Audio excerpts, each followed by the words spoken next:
uri pamusoro pavo. Ndakanditi pamusoro ivafundi, pamusoro ivatungamiriri wesangano rimwe, pamusoro ivaparidzi vanoremekedzeka vari panzvimbo ino. One thing you have to learn about me is machuni angu ndeaya anotaurwa naDhavhidhi kuti created me a new soul. So ini mukatonzwa pese yandiri kuimba inayo ipaisa izvozvo.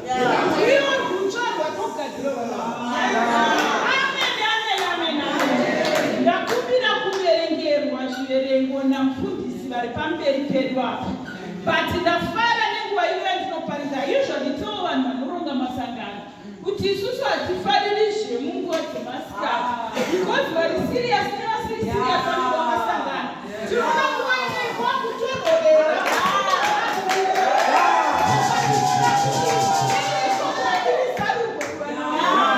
Tinoranganira imwe nyaya ndakaudzwa neshamwari yangu. Shamwari yangu inotaura kuti pane musikana wandaitiza naye kuchikoro. Zvinoti musikana ndinotaura nyaya pese pandinoparidza kuti musikana uyu aizoti kana mai vake vauya kuchikoro kumuona aine mubhodhi aitiza. Achitiza aiti mama kana mauya negrosari munorisiya kuofisi ndinoriwana riri ikoko. Asi mai vake vakanga vasingawani mumhosva mune zvaaita izvozvo. Vaingotenga zvinhu zvavo gore negore vachiudza mwana achitora kuofisi. Asi nerimwe zuva shamwari dzake, isusu kuZambia tinoti kuurura, shamwari dzake dzakazodudzira kuna mai vake kuti ivi mwana wenyu chaanoitaka ndechekuti anonyara nemaonekero enyu. Ndosaka achitika imimi mukauya negrosari siyai kuofisi. Mai vaye vakabatwa nekurwadziwa hama dzangu. Zvinonzi vakatora mwana wavo vakamugadzika pasi. Vakati unoona mwanangu zvandakaita fesi yangu ikunyana kwandakaita kusaoneka zvakanaka kuri kuitika pachiso changu. Zvinonzi nerimwe gore imba yedu yakatsva mwanangu. Iwewo ukanga uri mukati memba ndichisuka mapureti ndiri kunzoko. Pandakaona kuti imba yakutsva mwanangu ndakamhanya mumba. Nekuda kwechibereko chakatamba-tamba ndakafunga kuti mwana wangu wanofa. Ndakamhanya mumba ndikamhanya kuti ndikutore. Ndakagona kukutora asi pandakanga ndaakubuda panze chitsiga chakanga chiine moto chakandiwira pafesi yangu. Ndobva ndatsva mwanangu. Ndosaka ndiri kuoneka maonekero andiri kuita. Imi Kristu Jesu wakapira upenyu hwake kuti iwewe nenini tioneke zvatiri pakati pedu vanhu. Amen, amen, amen, amen. Kristu Jesu wakatoiswa maronda, akatoiswa vhiniga yaparidzwa masikati yaya kuti imimi nenini so vamwe vari kutopfeka magirazi kuti vagone kuverenga, vamwe vakatorukwa mawivhi kuti vawedzere kunaka. Kune umwe munhu akatorwadzirwa mhosva yasina. Charles Charamba anoti takaurayisa munhu akanga asina mhosva. So ndoda kuti mazuva aMwari averengwe. Tobva tasvika mukutaurirana vadikani. Takaurayisa munhu asina mhosva. Amen, amen, amen.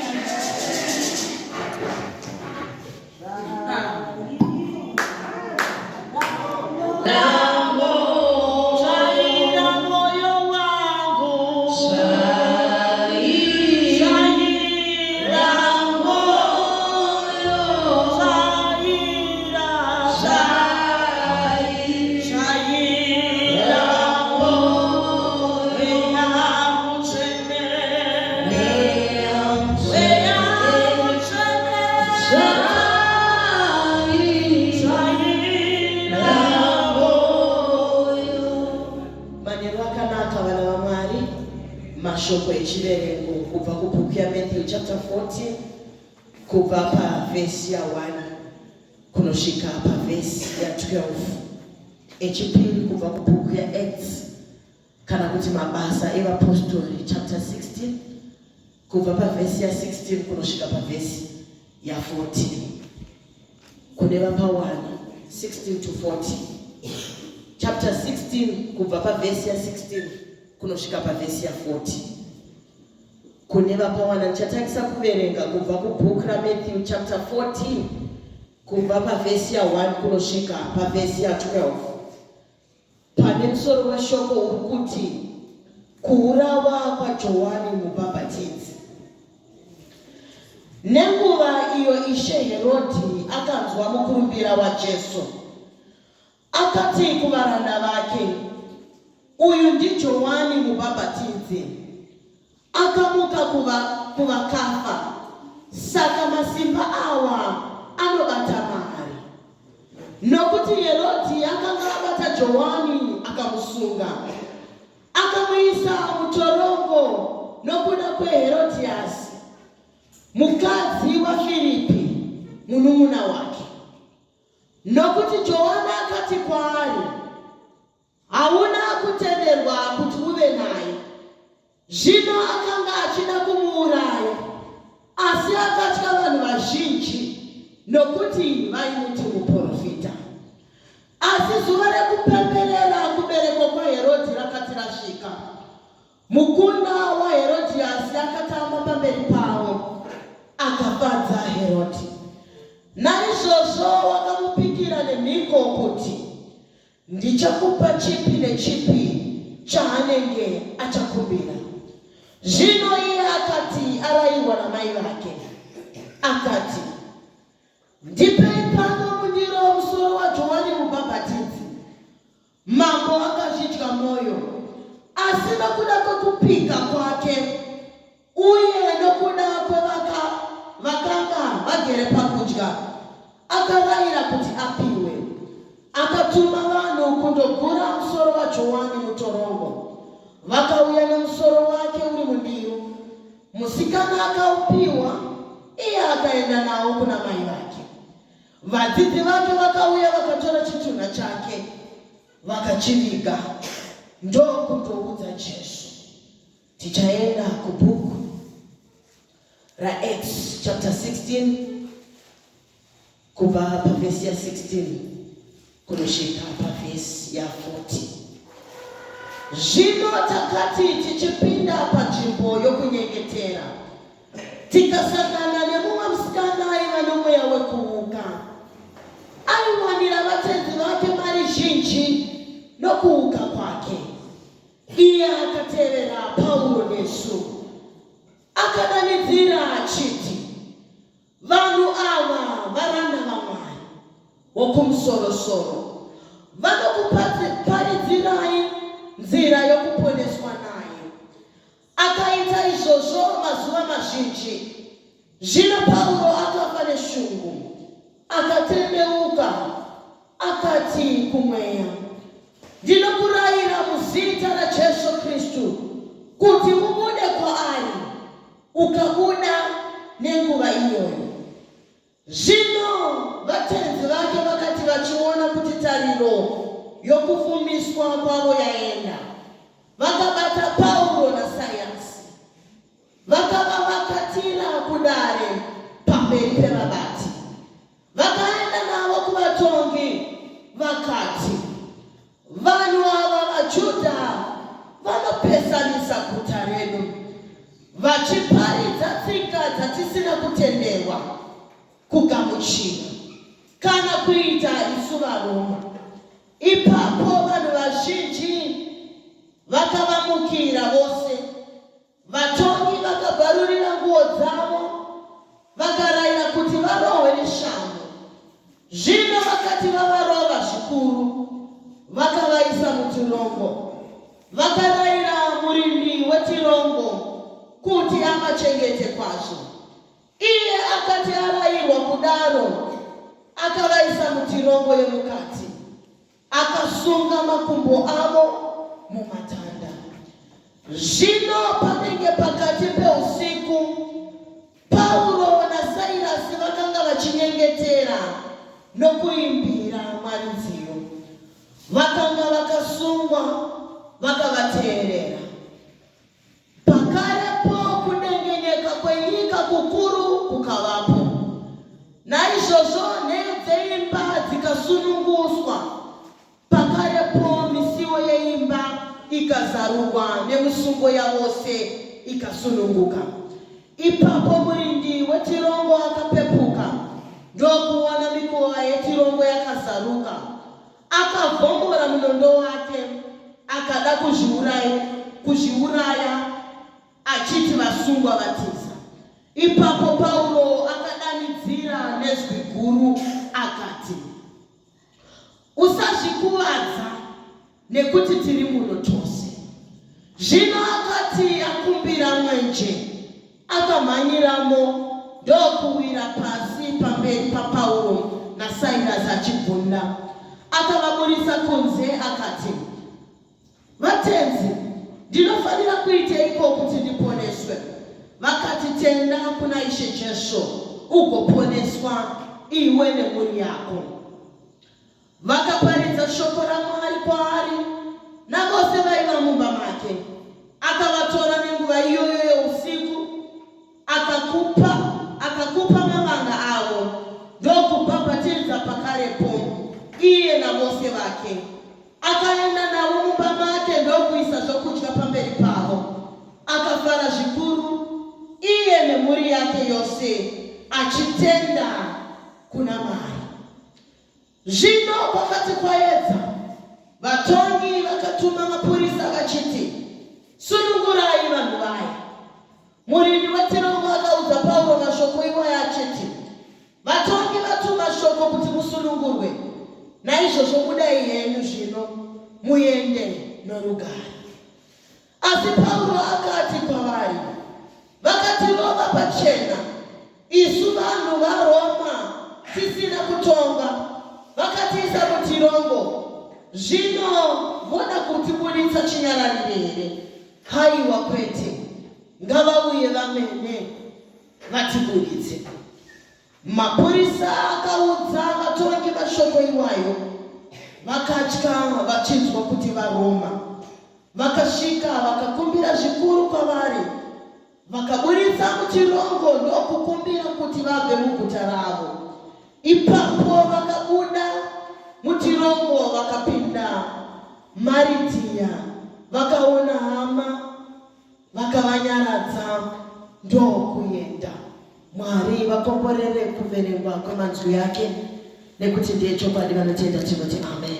Andita ninoondoda kutenda Mwari manheru ano nekupiwa mukana wekutaura nekududzira izwi rake pamberi penyu vasikani. Inini zita rangu rataurwa nderechokwadi, ndinonzi mai mufundisi Bari. Mufundisi Bari ndiye mufundisi kutimo seketi kuHarare, asi inini nemhuri tinopindira kuSt Peters kuZambia. Panapa ndine munin'ina wangu aduko Monalisa Gondo naTinashe Tati sister yangu vauya kuzotitsigira. Regai nditi pamusoro iyi, handisina kuvati pamusoro iyi, ndivana chiherava zvakanaka. Saka regai ndivatende pamwe chete nekuvati pamusoro iyi. Manzwi averengwa tamanzwa vanikani. Ndasarudza kuti nyaya idzi dziverengwe mukuzara kwadzo, nekuda kwokuti kune vamwe nyaya idzi vasingadzinzwisisi. Ndafara kuti nhasi tiri kuparidza pamusoro pevafundisi nemuvhangeri mukuru vanogona kubva vabvunza kuti ko zvamaverenga izvi nechatamugadira pano zvinoenderana papi? Asi kamwana anotaura nenzira dzake nenguva yake. Ndoda kuti ndisimudze musoro wenyaya pamavhesi maviri ataverenga anoti kutendeka kunochengetwa kusvika pakuguma. Amen. Kutendeseka, kuwimbisika kunochengetwa kusvika panguva yekuguma. Ndanga ndiri kufara mukati mezuva ranhasi, pana ndiri kunzwa mharidzo dzakati dzichisimuka masikati kubva makuseni panguva yatasvika kusvika panguva dzino. Nhoroondo yese yanga iri kutaurwa pamusoro peupenyu hwaJesu Kristu. Akawimbika kusvika pakuguma, akachengeta kutenda kusvika parufu. Amen. Ndanga ndiri kufara mufundisi vachitiimbira nekuti dzidzi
vari kuti munguwayo akanga ari kurarama Herodhi kwakanga kuine murume ainzi John the Baptist. John the Baptist mukamuverenga nyaya dzake anotaurwa kuti anodeclare kuti inini handisi Mwari, handisi Jesu, inini ndakatumwa kuti ndizogadzira nzira. Zvinonzi paaifamba upenyu hwake John the Baptist wakatoziva purpose mufundisi. Pataungana mukati mezuva ranhasi chatigarisa kuziva chihambiri, kuziva kuti purpose yedu isusu pakurarama ndeye. Zvinonzi John the Baptist akanga ari murume, ndoda kuti mubate nyaya idzi mukupupisa nemukumhanyisa. One thing about me also is that I'm a fast tracker. Ndakakura ndichimhanya mutrek 100 meters. So mukatorega kubatana nene wadikani zvinogona kusara. Amen, amen, amen, amen. Zvinonzi John the Baptist akanga achitaura chokwadi, akanga achimira pachokwadi despite the fact yekuti waari kutaura nendiyani. Zvinonzi panguva iyi akarayira kuna mambo kuti mambo relationship yamuri kupindana nayo iyi haiitei, iri kurapwa naJehovha, zvanzi naJehovha hazvina kutendeka. John the Baptist akamira pachokwadi kunyange panguva yakanga yakaoma. Even if it was threatening to his life, akachengeta kutendeseka kwake kusvika pakuguma. Even if he knew that the truth was a threat to his life, John the Baptist akamira pakutenda kusvika panguva yekuguma. Amen, amen, amen, amen. These two stories mukadzibata zvakanaka dzine zvinhu zviri kumwe zvandiitira zvakanaka. Mufundisi wataura kuti Jesu akabvunzwa kuti haukuziva here kuti uri kupomerwa chii. Mukadziverenga zvakanaka mumavhesheni anosiyana, mavhesi mairi andaverengesa. Kuna John the Baptist zvinonzi akanga asina mhosva yapara, akanga ataurira chokwadi kuna Herodias kuti Herodias zvauri kuita izvi zvarambwa naJehovha. Shoko raMwari rinoti Herodias mwoyo wake hauna kufara. Herodias akasvika panguva yakatsama nokuda kwechokwadi chakataurwa nemuprofita. Mukaendazve kuna Paul naSilas, zvinonzi vakanga vari kungozvinamatirawo zvavo, asi muridzi womwana aiukauya uya paakaona kuti dhimoni rabviswa haana kuona chakaipa chakaitwa nevarume vaviri ava, asi vakapomerwa mhosva. Ndauya kuti ndikurayira mudikani kuti hauna chawakatadza. Itoriko system iyoyo kunyika.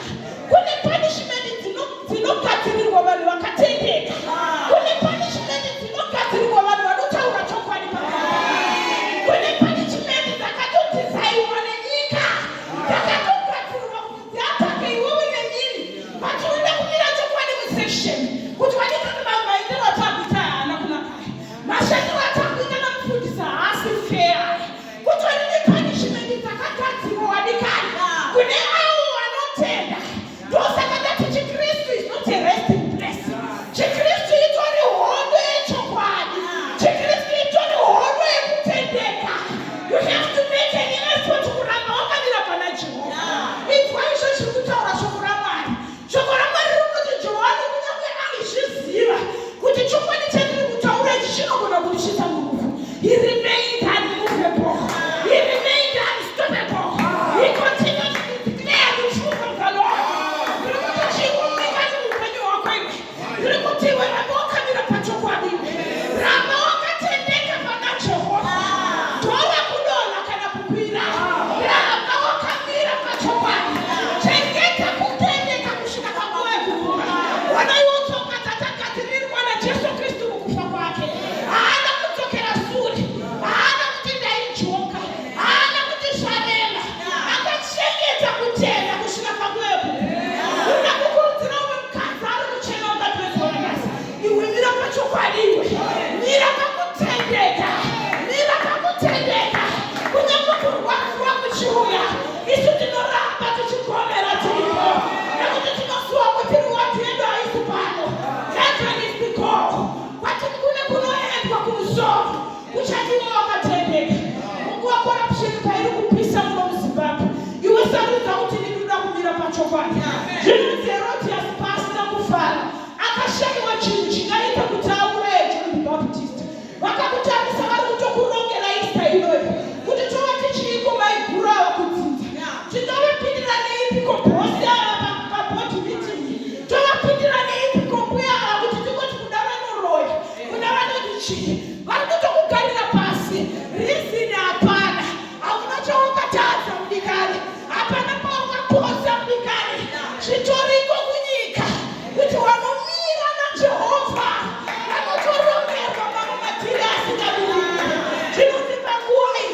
izvo zvakanyorwa kuna mune mubhaibheri kuti chasungwa pasi nekudenga chadiniwo chasungwa.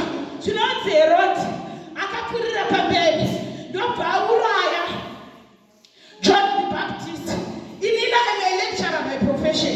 Pandinodzidzisa vana vangu ndinotoziva kuti muklasi mangu mune vamwe vana vasinganzwisisana nguru.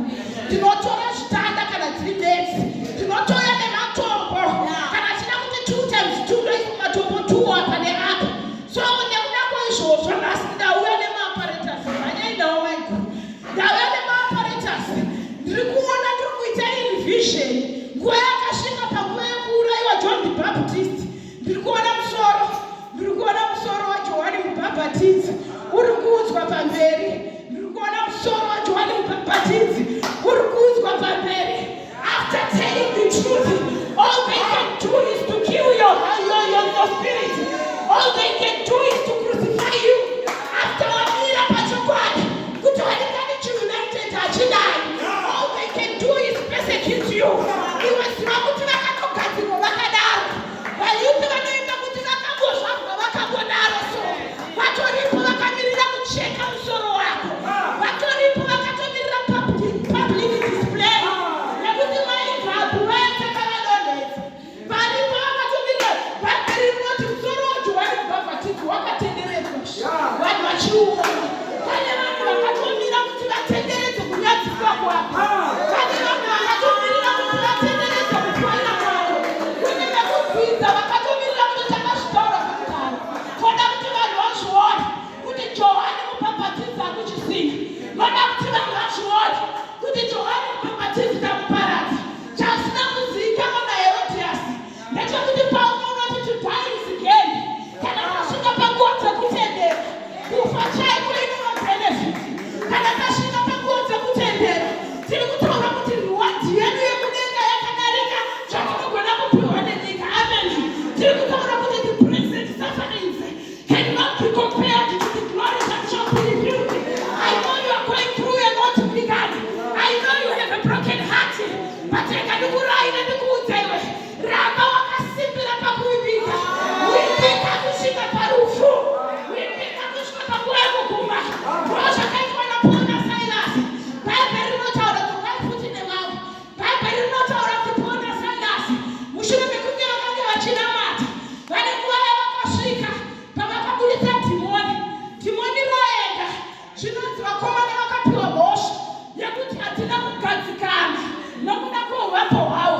Vakamboroja here pane imwe imba yekuti ukamuka uchinamata so nendinoti anoti minamato yenyu iri kutiitira noita. We don't do free panapano. Vakambotecherera chikoro chekumuka svika muofisi inotanga vanamata. Vanhu vanototaura kuti vanopa chikoro chovachatamona zvakadaro. This teacher makes noise for us. Zvinonzi vakashaya chekuvapomera.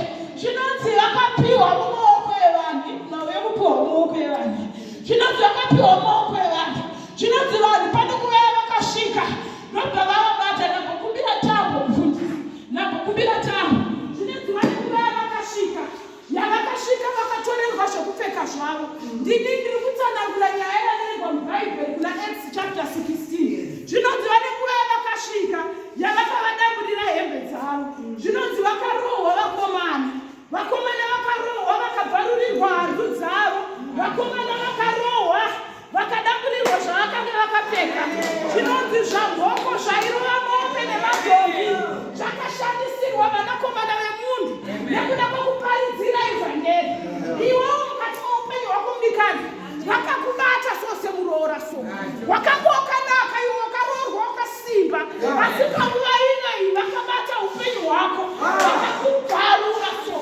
Vakakubva wainamata iwe munikadzi usati wapinda pazvishavane pano. Asi pawakapinda pano nokuda kwokuti wakamira pakutendeseka, pane nguva yavakasvika yavakakudamburira zvokupfeka zvavo. Zvinonzi vakomana vakadamburirwa zvokupfeka vadikani. Vakange vakufamba asi vakapfeka marengena. Zvinonzi vakaita sokuti hazvina kukwana.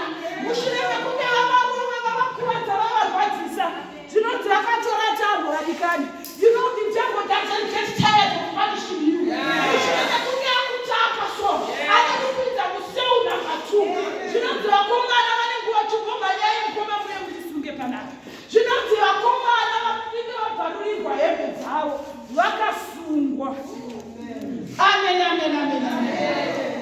zvimamaiki mazuva ano kune zvisina tambo handizvo zvakambonyakadzwa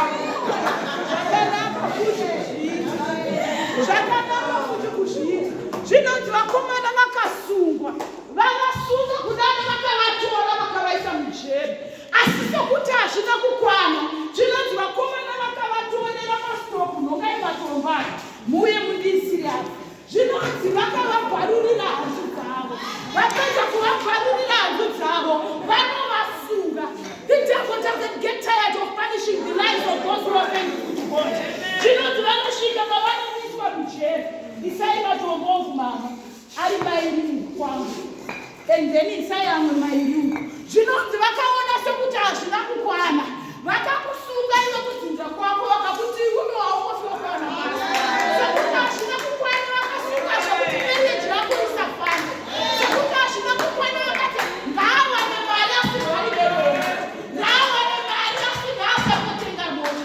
We are not in a safe January run patiri kufamba muista ino onai muenzaniso waishona Jesu Kristu kunyange akasungwa akarohwa akaiswa muchare akamira pakutenda kusvika kurefu akamira pakutenda kusvika kurefu kunakutikanikanikatimeswara nhasi wanirwa nyasha mira segamba wanirwa nyasha mira segamba katimeswara nhasi.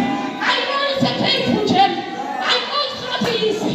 Paukamira kuti maifundisi kuzambia hakuna zvandikuita kotu. Paukamira kuti maifundisi handisikuziva zvandiri kupindana nazvo. Ndiri kuti zvakaoma kudaro munikani. Usarase kutenda. Usarase kuvimbika. Chengeta kuvimbika kusvika panguva yekuguma. Christianity is we are prisoners of hope in Christianity. Tinoramba tiri vasungwa vetariro. Hatingofi kutenda kwedu nekuda kwematambudziko. Tinotozviziva kuti wakakudzika pabasa zvisina chikonzero. Ndatizve vakomana vakabvarurirwa hembe. Tinotozviziva kuti wakakusunga chibereko. Ndatizve vakomana vakasungwa vakaiswa mujeri. Asi chidzwairairo yangu wadikani wangu muna Jesu Kristu. Ndiri kuti usarase pakutenda. Ndiri kuti simbirira pakutenda kusvika panguva yekuguma. Ndiri kuti chengeta kuvimbika kunyange panguva yazvinorwadza. Tinotozviziva kuti uri single woman wakasiyiwa iwe nekuda kwesaidi chiki. Hauna chawakakanganisa mumba waitsvaina zvakanaka iwewe. Chiri kungodiwa naJehovha ndechekuti uchengete kuvimbika kwako. Chiri kuda kuteswa naJehovha ndechekuti urambe wakamira pazvidzidzo zvako kuti urwendo rwako rumurerukire.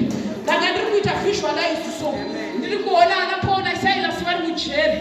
Ndiri kuti kwakauya inzwi kuda kwakauya inzwi raiti mwanangu usatye ndichange ndine iwe mwanangu we usambotye ndichange ndine awakurowe iwe usambotye ndichange ndine iwe wachashora iwe usambotye ndichange ndintonga shoko rako mukati mezuva ranhasi wadikani kuti kune Mwari kudenga ari kutitarisa patiri kufamba mururwendo runorwadza patiri kufamba mururwendo rwakazara minzwa inobaya chaari kutesta chete murwendo rwadu ndechekuda kuona paukamira senyuka muno. I'm not going to preach a special gospel to you. I am going to preach to you what the Lord has sent me to preach to you. Kuti ramba wakamira pakutengeseka. Be unshakable. Be unmovable. Ngavatokuziva kuti mai guru wekwamushando vanotozikana kuti chero makurowo akarowa asipo. She's not going to change her standard. Ngavatokuziva muraini kuti baba vako wenyewe ari muSouth Africa asi iwe usamurase kutendeseka. Ngavatokuziva kunyange kwaunogara kuti when it comes to this woman usatobongati uyu mwana wekutenda uyu. Ndiri kuona rwendo rwakafambwa nevarume vakaverenga muzuva ranhasi. Rwakanga rusiri rwendo rwakaita izi. Rwakanga ruri rwendo rwakazadzwa nekurwadziwa. Rwakanga ruri rwendo rwaitoita kuti rufu rwunge rwuri padyo. Asi vakaramba vakamira pakutenda. Ndoda kuti panguva yezuva ranhasi so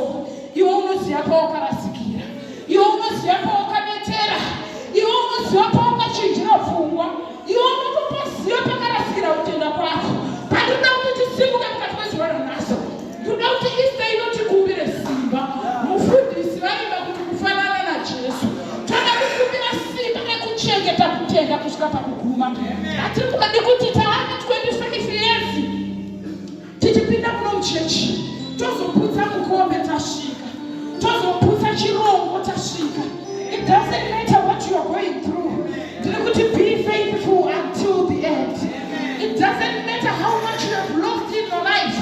I know kune vanhu vakufila cheated so kuti muchikristu mutinenge tiri kubiridzirwa, muchikristu mutinenge tiri kuchitwa, hazvisi kunyatsoendeka, hazvisi kunyatsoitika. Kuda kuti pawakasungwa, pawakabvarurirwa hembe, pawakaiswa muchirongo, ramba wakabatsira pakutenda, ramba wakabatsira pachikwadi chaMwari. It doesn't matter how many they are against you. Nekuti David anoti 100 can come from this side, another 1,000 from this side. Asi ndicharamba ndakamirira pana Jehovah. Vamwe vanovimba nemabhiza, vamwe vanovimba nengoro, asi inini ndichavimba pana Jehovah. Wekumusoro kudenga. It doesn't matter kuti vana vako dzimanguva vana vako so vari kuita zvinhu zvinokurwadza, dzimanguva wakatonongedzwa kuti unoroya nemwana wawakayamusa. Ndiri kuti pazviri kurwadza mumwoyo zvisingagoni kupupurwa nemuromo izvozvo, ramba wakamira pakutenda. Usambocheuka mudikani, ramba wakabatira pakutenda. Musangano rinobvuma kuti Jehovha, shandai moyo wangu, shandai pfungwa dzangu dzakazara nebitterness, kuti ndisambobva pamuri Jesu nokuti ndo pane upenyu hwangu. Ramba wakabata pamuchinjiko, ramba wakabata pachokwadi chinokuda zvese, ramba wakabata pane soko reupenyu.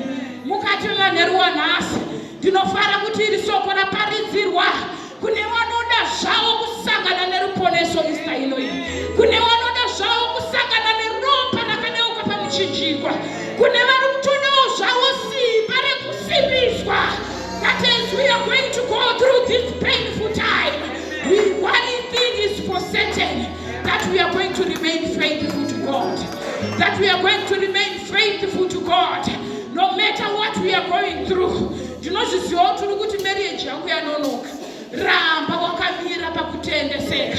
Ndinozviziva kuti uri kuti basa randiri kushanda hadziindirani nezvandakadzidza, mudikani ramba wakamira pakutenda. Ndinozviziva kuti une mafinances asiri kubhalansa, asi ndiri kuti watendeseka pamberi paMwari, ramba wakamira pakutenda. Jesu Kristu akatenda kusvika pakuguma, Jesu Kristu akatenda akatarisana nerufo, Jesu Kristu akatenda akatarisana nekurwadziwa. Ramba wakatenda, ramba wakachengeta kuwimbisika pamberi paMwari. Mukati mezuva ranhasi ndinoda kuti chikristu chedu chiwe nemeaning wadikana, ndinoda kuti chikristu chedu songa chiwe nedonzvo rekuti tinombotendenyiko, tinombotenda munaniko, tinoti tinotenda kuna Mwari Baba, muziki wedenga nepasi, tinotendawo muna Jesu Kristu mwanakomana wake akarowerwa. Nhasi uno inini newe tiri pano nekuti akachengeta kuwimbisika kusvika panguva yekuguma. It doesn't matter how much you have been tested, it doesn't matter how much they have tempted you, ramba wakabatira pachinangwa, chema uine tariro, ramba wakabata pakutendeseka kuti Jesu Kristu muri mururame. Ndimi munotonga mukati meupenyu hwangu. I know I like this thing so much. Ndinozviziva kuti ndikachiwana chinhu ichi ndingafara, asi kunyange ndisina, Jehovha ndichamira neni, Jehovha ndichamira neni, Jehovha ndichatenda mamuri. Zviya zvakaitwa naShadrach, Meshach naAbednego, kunyange vaizviziva kuti gomba remoto rinogona kutiparadza, asi wakamira wakatendeka, wakamutaurira mambo kuti kunyange Jehovha vakatirwira oro vakasatirwira, inini ndichamira pana Jehovha, ndichamira pakutenda kwangu. Ndinoda kuti tisvike panguva yekunamata wadikana, tiri kukumbira kasimba kuna Jehovha, tibatsireiwo kuti tichengete kutenda. Zviri kutiwandira, tinorikwira sei gomo rine minzwa, tinoigara sei nyika iri kupisa. Tibatsireiwo Jehovha kuti pasimba rekuchengeta kuwimbika kusvika panguva yekuguma. Ndiyo nhaka ichagarwa kunyange nevana vedu netuzukuru, tuchachema tuchiti Ambuya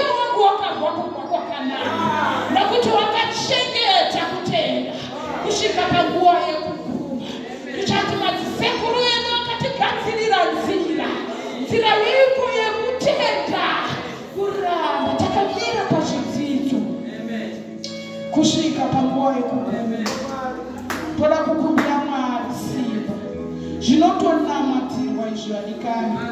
Tiritega so hatizvigoni. Faithfulness is a very painful journey. Faithfulness wakatarisa briefcase remari somufundisi. Chinhu chinorwadza. Ndosaka ndiri kuti wadikani ngatisvike panguva yatinonamata. Tine kanziyo kataimba tiri kuyuth. Kutenda, kutenda, kutenda, kutenda kwangu, kutenda handizora, ama ndati kutenda nechidzidzo, kutenda handizora, ama ndati kutenda, kutenda, kutenda,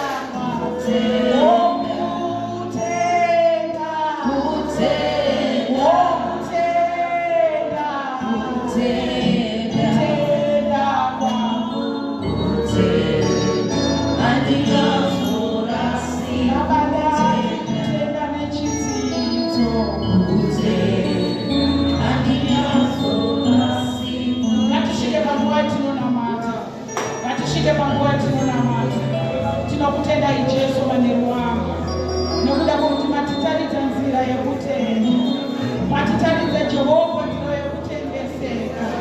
Ndinonamata Ishe wemasimba ose, ndinonamata Jehovha Mwari wehondo. Tipinde muhondo yekutenda ijesu, tipinde muhondo yekutenda.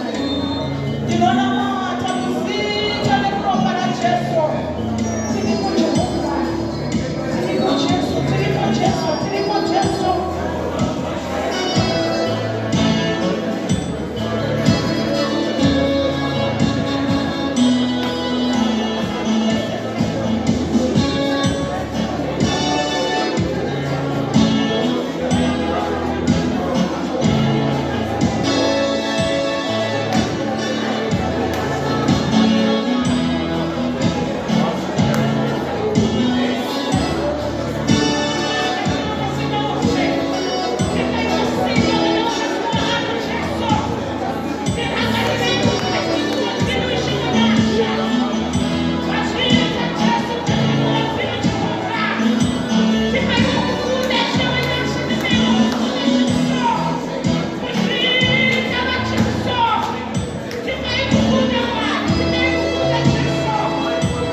Tibatsireiwo kunzwisisa Mwari, tibatsireiwo kunzwisisa Ishe wamasimba ose, tibatsireiwo Ishe wenyasha manheru ano, Ishe wenyasha, tibatsireiwo Ishe wenyasha.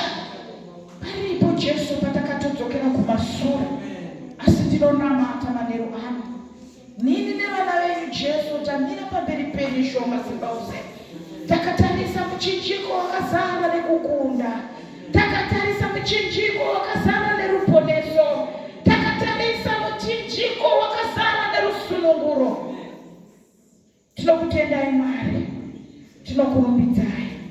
Tibatsireiwo Jesu kuti mumashure mezvizvi tizochengeta kukuimbikisa, tizochengeta kutenda kwedu kusvika panguva yekuguma. tine wana vari kutinetsa Jesu, tine varume vakapumuka, tine madzimai akadona, tine vana vasikana vakapusika. Tinonamata mweya mutsvene waMwari, tisimbisiwe kuti patiri kupindana nemadambudziko aya tirambe takasimbira pamuchinjiro, tirambe takasimbira pakutenda mamuri. Tibatsire iwe Ishe wamasimba ose kunzwisisa kuti our struggles are not a sign that you are not with us, God. That our challenges are not a sign that we are failures, God. Tibatsire iwe kunzwisisa kuti munoda kutarisa kuwimbika kwedu pamberi penyu. Tibatsire Jehova, ini nehama dzangu ngatimezuva ranhasi. yaJohani Mubhabhatidzi yakagumira mukufa, asi yapona Sairasi yakagumira mukukunda. Tibatsire iwe Jesu kunzwisisa kuti muripo nguva dzese kutibatsira kubva zvino kusvika upenyu husingaperi. Amen.